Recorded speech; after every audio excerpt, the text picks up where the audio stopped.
नमस्ते धीरज जी। आ, नए साल नमस्ते। नए साल की आपको बहुत बहुत शुभकामनाएं। आपको एंड भी। बहुत बहुत शुक्रिया ये टाइम निकालने का हम लोग से बात करने के लिए और अपने ऑर्गेनाइजेशन के बारे में और थोड़ा बताने के लिए। आपकी जर्नी कैसी रही है? बचपन से आप कैसे घुसे ये काम में, और थोड़ा अपने संस्था के बारे में। जरूर जरूर। वैसे तो मैं अभी 62 ईयर्स का हुआ हूँ। अ, अभी मैंने जो शुरू किया था, मैं अभी पढ़ रहा था विद्यार्थी काल में। तो कुछ कुछ चीज़ों को मैं देख रहा था कि क्या क्या इश्यूज आते रहते हैं। जैसे कि विद्यार्थी काल में हम जो पढ़ते थे उस दौरान, और उसी के उसी दौर में सोशल इश्यूज भी क्या क्या थे वो समझने का शायद मैं पढ़ता था तब भी प्रयास कर रहा था। तो उस दौरान कुछ काफी ऑर्गेनाइजेशन के साथ काम करने का मौका मिला। जैसे कि हम यहाँ, मैं अमरेली में था तो हम यूथ के साथ कुछ एक्टिविटीज स्टार्ट किए थे। तो कुछ युवक मंडलों के साथ काम कर रहा था। तो इसमें डिस्ट्रिक्ट लेवल का अमरेली जिला युवक संघ था, अमरेली सिटी यूथ काउंसिल था, youth hostel association of India था। कुछ कुछ यूथ के ग्रुप थे, तो उन लोगों के साथ मैं काम करता था। तो बाद में धीरे धीरे जो कुछ कुछ समझ में आ रहा था, तो हमने 1993 में हरिराज चैरिटेबल ट्रस्ट का गठन किया। तो हरिराज चैरिटेबल ट्रस्ट में हम शुरू में ये सोच रहे थे कि हम कुछ एजुकेशन और हेल्थ पर काम करें, क्योंकि ज़्यादातर जो लाइवलीहुड के जो इश्यूज थे तो उनको लेकर ज़्यादा थे। तो हमने ये फोकस करने का प्रयास किया था कि हम कुछ एजुकेशन सिस्टम को लेकर कुछ करें और हेल्थ सिस्टम को लेकर कुछ करें। तो हमने शुरू में ऐसा ही सोचा था कि एक जो एजुकेशन के लिए अगर हम कोई मॉडल बना कर दे, तो हमने स्टार्ट किया था एक स्कूल। मगर उसमें ज़्यादातर वो सफलता नहीं मिल पाई जो हम चाहते थे। तो बाद में 8-10 साल के बाद बंद कर दिया था। और हेल्थ में हमने गवर्नमेंट के साथ रिप्रोडक्टिव चाइल्ड हेल्थ प्रोग्राम में और HIV एड्स में कुछ काम स्टार्ट किया था। उसके बाद सोचा कि ठीक है, कुछ चीज़ों के लिए हम और भी एफर्ट करें। कि जैसे कि हमने एनवायरनमेंट पर कुछ किया। जैसे कि ग्राम संजीवनी समिति को अच्छे से गठन करने के लिए हेल्थ पर और एनवायरनमेंट पर हमने बायोडाइवर्सिटी कमेटी को लेकर कुछ गाँवों में काम करना स्टार्ट किया था। तो बाद में धीरे धीरे वो एनवायरमेंटल वाला जो काम था, तो उसको लेकर हमें सोचा कि हम फार्मर्स के साथ भी काम करें। और जो ग्राम संजीवनी समिति के साथ काम कर रहे थे, तो जनरल हेल्थ पर भी हमने अवेयरनेस वैसे जैसे कि प्रोग्राम स्टार्ट किए थे। और एक इश्यू था, जैसे कि मैंने पहले बताया एजुकेशन वाला पार्ट था। तो हमने कुछ स्लम्स एरिया के लिए कुछ चीज़ों को लेकर हम बच्चों के साथ कुछ ना कुछ काम करते रहे। जैसे कि हम जो यहाँ हमारा संस्था का ऑफिस है वो GIDC एरिया में है। तो ये औद्योगिक वसाहत के और जो छोटे मोटे उद्योग चल रहे हैं अमरेली में, उसके पास में ही ऑफिस था। तो उसमें जो लेबर्स थे, तो लेबर्स के बच्चे को हमने संस्था के प्रीमाइसिस में ही उसको एजुकेशन देना हमारे वॉलंटियर्स थ्रू स्टार्ट किया था। और हेल्थ वाला जो पार्ट था, तो इसमें ज़्यादा बहुत नहीं कर पाए थे, मगर एक जनरल अवेयरनेस वाला पार्ट था। और कुछ चीज़ों को लेकर हमारा जो नॉलेज था, तो उसके हिसाब से हम गवर्नमेंट सिस्टम के साथ ही कुछ ना कुछ करते रहे। और बाद में थोड़ा जो अभी लास्ट में 2 साल में जो कोविड वाला पीरियड था, तो कुछ वॉलेंटियर्स को लेकर हमने एक प्रोग्राम डिज़ाइन किया कि बच्चों को जो सीखने की कुछ तकलीफें आ रही है, तो उनको लेकर हमने उनके लिए सेंटर फॉर लर्निंग असिस्टेंट जैसे एक प्रोग्राम डेवलप किया। जो ऑर्गेनाइजेशन ने किसी कोई फाइनेंशियल सपोर्ट या प्रोजेक्ट के जरिए चलाना ठीक नहीं समझा था। तो सोचा कि जो भी रिटेल डोनेशन आ रहा है उससे हम ये प्रोग्राम करेंगे। और उससे पहले वो जो एक हमारा अनुभव रहा था, कि जैसे कि एक और ऑर्गेनाइजेशन के साथ जुड़ा था, तो हमने डोमेस्टिक वायलेंस पर काम किया था। तो उसमें हेल्थ और एजुकेशन दोनों की चीज़ों को हमने देखा था। तो डोमेस्टिक वायलेंस में हमारा एक अनुभव ये रहा कि हम विक्टिम महिलाओं के साथ और यूथ के साथ और कम्युनिटी के साथ कुछ ना कुछ इंटरवेंशन किए थे। तो सोचा कि बाद में हमने लगा कि एक अगर हम 13 से 17 या 18 साल के एडोलेसेंट के साथ अगर हम इसको लागू करें, तो एक पुणे की संस्था के साथ मिलकर हमने कुछ मॉड्यूल्स डेवलप किए, और वो मॉड्यूल्स को लेकर हमने पिछले 4 साल से जो स्टार्ट किया था, तो हमने 500 जैसे यूथ को एजुकेट किया है। तो पहला जो हमारा जो साइकिल रहा, इसमें हम 15 मॉड्यूल्स में उसको कुछ मानव अधिकार, ये लिंग भाव, लिंग समानता, कुछ हिंसा और मर्दानगी जैसे कुछ मॉड्यूल्स में सब्जेक्ट डाले थे, तो उनको लेकर एजुकेट करने का हमने एक प्रयास किया। तो वाह। उसके लिए हमने कुछ 10 वॉलेंटियर्स के साथ भी, यही 10 वॉलेंटियर्स के साथ भी स्टार्ट किया था, और 10 कम्युनिटी में। तो उसको हमने वो मेंटर बनाकर उनका एक मेंटरशिप ट्रेनिंग किया था। तो उसके बाद उन्होंने ये स्टार्ट किया था एडोलेसेंट एज के लड़कों के साथ। तो उसका हमें बहुत अच्छा रिजल्ट मिला, क्योंकि सेकंड साइकिल में ये सब लड़के एक्शन मोड में भी आए। कुछ लड़कों को लीडरशिप के लिए भी वो तैयार हुए, नेतृत्व लेने के लिए। तो शायद एक कम्युनिटी में एक अच्छा मैसेज जा रहा है ऑर्गेनाइजेशन की तरफ से कि ये अच्छी चीज हो रही है कि इन लड़कों को ये अभी अधिकारों वाली बात है, कुछ कम्युनिटी को इससे जरूर फायदा हो रहा है। तो काफी कुछ फीडबैक मिल रहे हैं कि इस प्रोग्राम के जरिए हमने बहुत अच्छा काम चल रहा है। और कोविड में जो हमने कुछ 500 या 600 बच्चों के साथ हमारा जो प्रोग्राम चला, तो अभी तो स्कूल शुरू हो गई है, बीच में तो स्कूलें बंद थी, तब भी हमारे जो वॉलेंटियर्स है, तो बच्चों के घर जाकर या टेलीफोन से या अपने घर बुलाकर कुछ कोविड के गाइडलाइंस का पालन करके जैसे भी उनकी सीखने की जो प्रक्रिया है उसको बाधा न पहुंचे, एक वो प्रयास था। तो जहाँ जहाँ ये प्रोग्राम चला, ये सेंटर फॉर लर्निंग असिस्टेंट का, तो वहाँ की कम्युनिटी में भी एक ऑर्गेनाइजेशन के लिए बहुत अच्छा एक सपोर्ट और कम्युनिटी की तरफ से मिला, और उनको लगा कि हमारे बच्चों का जो पढ़ने का जो रुका हुआ था, वो अच्छे से वो चल रहा है। तो ये एक बात थी। और दूसरा, हमने बाद में ये सारी चीज़ों को इकट्ठा किया। जैसे कि कुछ एरिया में हमने एग्रीकल्चर में, जैसे कि मैंने बताया था, एनवायरनमेंट में थोड़ा काम स्टार्ट किया था। तो उनको लेकर जो इश्यूज सामने आए, तो ज़्यादातर पेस्टिसाइड यूज़ कर रहे थे फार्मर्स। तो उनको लेकर हमने सोचा कि इसको कैसे कर सके। तो काफ़ी यहाँ अमरेली और गिर सोमनाथ डिस्ट्रिक्ट में हमारा एक एग्रीकल्चर एक्सटेंशन सर्विस जैसा एक प्रोग्राम स्टार्ट किया, और एक रिलायबल एनवायरमेंट एक्शन वाला एक प्रोग्राम हमने वडोदरा डिस्ट्रिक्ट में कुछ 8 गांव में स्टार्ट किया। तो ये पिछले 3 साल से हम इसको लेकर अच्छे से काम कर रहे हैं। तो इसमें काफ़ी जो फार्मर्स है हमारे साथ जुड़े हैं, तो उन्हें कुछ चीज़ों को हमने आइडेंटिफाई किया कि जैसे कि कोई हैजार्डस ग्रुप के पेस्टिसाइड्स है, तो उनको एजुकेट किया कि ये हमारे हेल्थ के लिए भी नुकसान करता है, और एनवायरनमेंट में भी हमें बहुत मुश्किल से वो मुश्किलें पैदा कर सकता है। तो धीरे धीरे शुरू में तो क्या हुआ था कि फार्मर्स को लगे कि अपना जो आमदनी है, तो अगर हम पेस्टिसाइड या ये जो केमिकल युक्त खाद नहीं डालेंगे तो हमें पूरा आमदनी नहीं मिलेगा, ऐसा सोच था।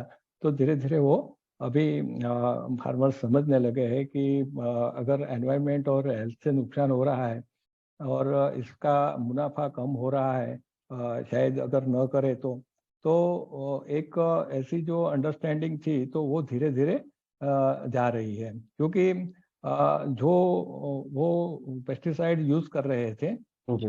वो शायद इनको पता नहीं था, कोई और लोग कर रहा था इसलिए वो कर रहे थे। जैसे कि जो कैलेंडर स्प्रे बोलते हैं, हम्म। या तो किसी को देखकर वो करते थे, अगर कहीं बाहर जाना है तो वो स्प्रे डालकर चले जाते थे।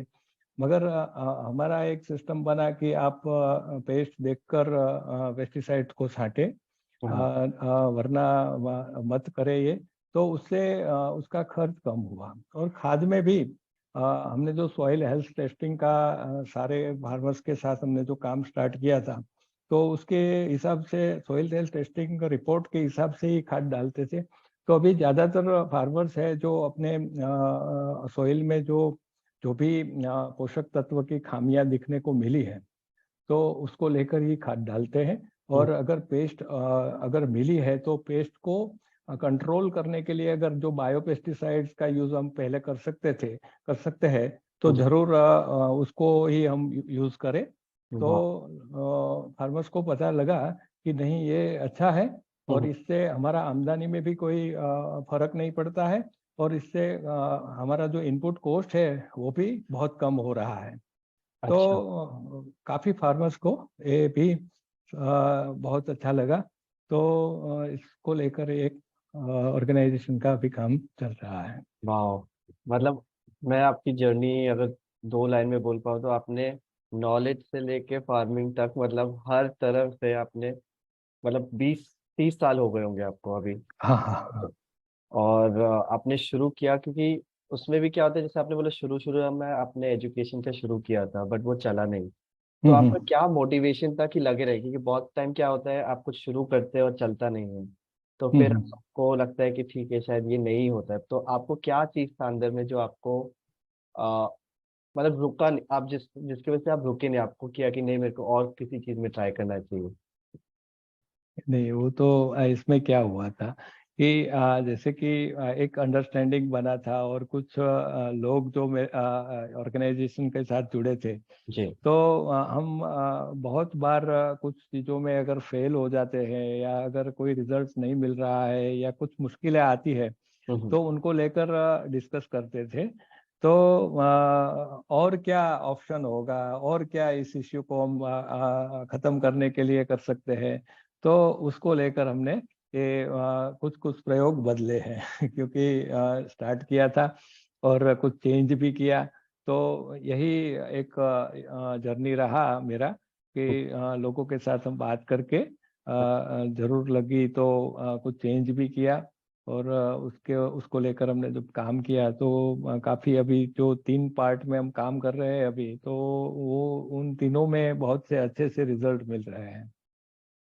सुन के हमें बहुत खुशी होती है जब भी हम सुनते हैं किसी के साथ भी काम करते हैं कोई भी नॉन प्रॉफिट की। हम्म। क्योंकि बहुत बार क्या होता है कि आप कुछ चीज शुरू करते हैं और फिर आप एक पॉइंट के बाद आप सोचते हो कि शायद ये काम नहीं करेगा तो जैसे आपने बोला कि डिस्कस करना बाकी लोग के साथ जो हम्म। इसके साथ संस्था के साथ और कॉज के साथ जुड़े हुए थे और हम्म। उससे भी काफी प्रतिभा मिलती है कि कैसे आगे करे कैसे ये उन्नति लाए जैसे कि हर जगह हम लोग यहाँ काम कर रहे हैं।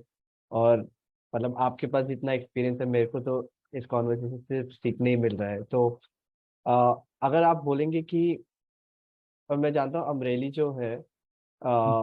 बहुत छोटा सा गांव है गुजरात में। तो आप जो कनेक्शन होता है बाहर इंडिया में आउट ऑफ द टाउन जो विलेज में वो आप हम्म। कैसे करते हैं जैसे हम लोग के साथ आप जुड़े वैसे आप बाकी डोनर्स के साथ आपको क्या कुछ प्रॉब्लम इशू फेस करते हैं हम्म। कि कैसे आप मैनेज करते हैं। वैसे तो शाश्वत जी, क्या होता है कि कभी कोई प्रोग्राम के लिए कोई फंड कर रहा है, अगर उनका भी कुछ टाइम पीरियड भी होता है तो उसके हिसाब से वो लोग भी कुछ 1 साल तक या 2 साल तक सपोर्ट करते हैं। जी।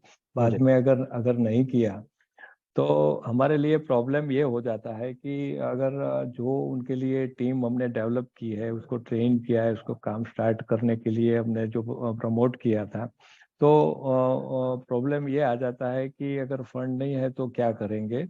तो इनके लिए यही सोचा कि हम कुछ ना कुछ फंडर्स के लिए फंडर्स का कांटेक्ट में आने का एक प्रयास किया था।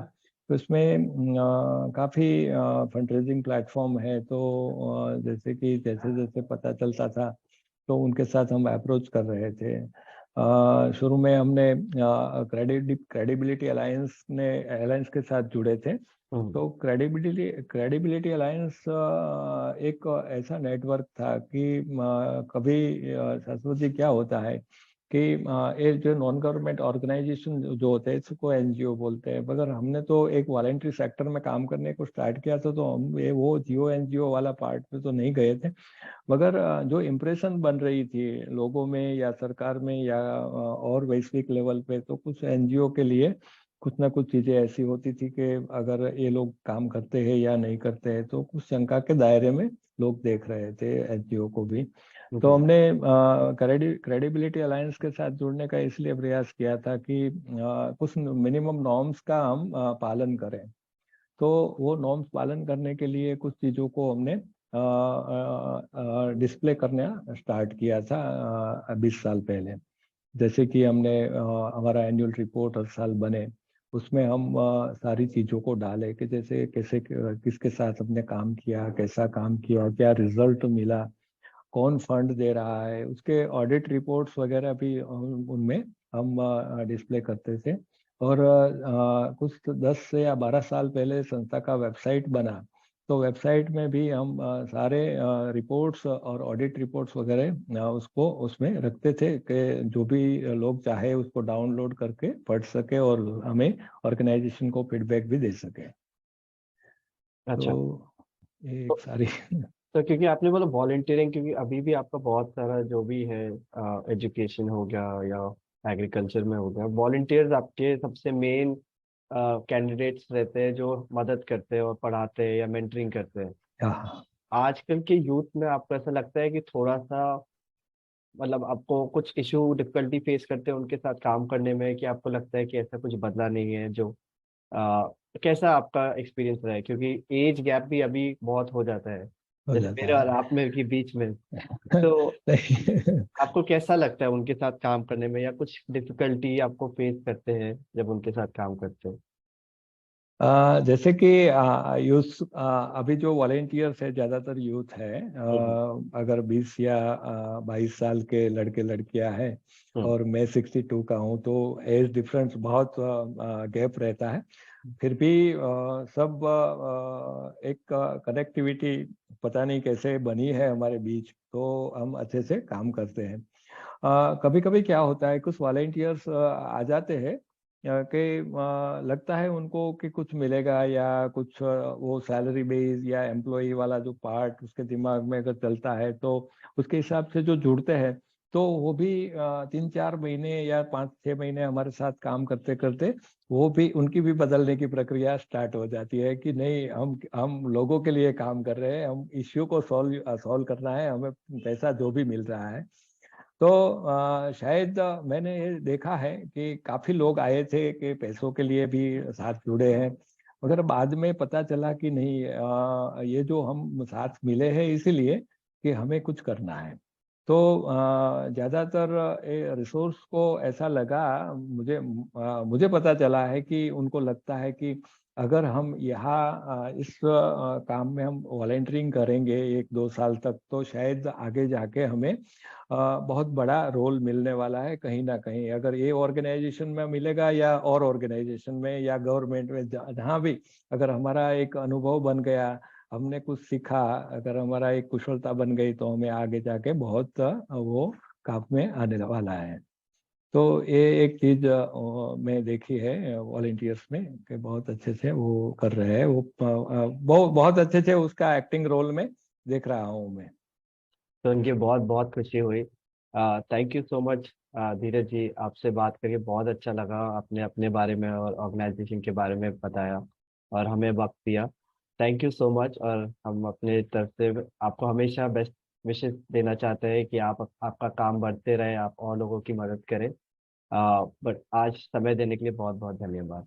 आपको भी बहुत बहुत धन्यवाद और आभार भी आपका कि आपने भी मेरे साथ मेरे जो काम को या मेरी जर्नी को टटोलने का भी आज आपने प्रयास किया, तो मुझे भी अच्छा लगा।